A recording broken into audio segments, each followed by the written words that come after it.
ఈరోజు మనం అవగాహన కలిగించబోయే టాపిక్ వచ్చేసి hot water bath versus cold water bath. అంటే వేడి నీళ్ళతోని స్నానం చేస్తే మీకు ఎలాంటి ఆరోగ్య ప్రయోజనాలు కలుగుతాయి, అలాగే చల్లటి నీళ్ళ వల్ల స్నానం చేయడం వల్ల ఎలాంటి ప్రయోజనాలు జరుగుతాయి.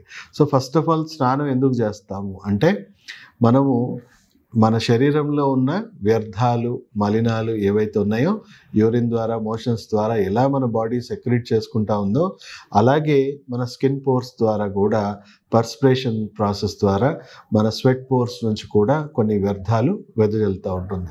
సో మనం చూసుకోవచ్చు, ఒక్కరోజు స్నానం చేయకపోతేనే మన బాడీ ఆర్డర్ అనేది విపరీతంగా పెరిగిపోతూ ఉంటుంది. కొన్ని రోజులు స్నానం చేయకుండా ఉంటే మన చర్మం అంతా ఎంత ఇబ్బంది పడుతుందో మనకు అందరికి తెలిసిన విషయమే.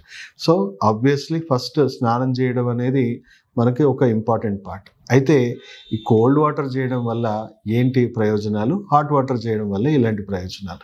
సో మార్నింగ్ ఎంత చురుగ్గా వర్క్ చేయాలని మనం అందరం అనుకుంటామో, అలాగే నైట్ అంతే గాఢ నిద్రలో మంచి స్లీప్ క్వాలిటీతోని నిద్రపోయి మన బాడీలో ఉన్న జీవక్రియలన్నీ ప్రాపర్గా జరగాలి, ప్రాపర్గా మన బాడీ రిపేర్ చేసుకోవాలి అంటే చక్కటి నిద్ర కావాలి. అంటే సాయంత్రం పూట వేడి నీళ్ళతో స్నానం చేయడం వల్ల ఎన్నో ప్రయోజనాలు ఉన్నాయి. సో వేడి నీళ్ళు మన చర్మం మీద పడగానే ఫస్ట్ థింగ్ కండరాల్లో ఉన్న టైట్నెస్ కానీ, రక్త ప్రసరణలో ఉన్న బ్లాకేజెస్ కానీ ఇవన్నీ కూడా ఈజ్ అయిపోతాయి. సో కండరాల నొప్పులు, జాయింట్ పెయిన్స్ ఉన్న వాళ్ళకి అందరికీ తెలుసు, వేడి నీళ్ళతో స్నానం చేయగానే ఇమ్మీడియట్గా వాళ్ళకి బాగా ఉపశమనం కలుగుతుంది.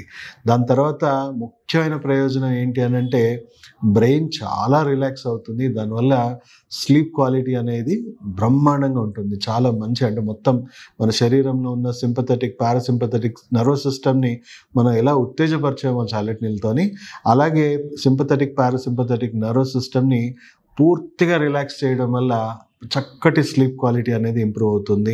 కండరాల్లో, జాయింట్స్లో కూడా మంచి మూమెంట్స్ అనేవి, అంటే సర్క్యులేషన్ ఇవన్నీ కూడా ఈజ్ అవుతుంది. హాట్ వాటర్ నుంచి వచ్చే ఆ వేపర్ అంతా తగలడం వల్ల మన నాజల్ కంజెషన్స్ ఇవన్నీ కూడా రిమూవ్ అవుతుంది.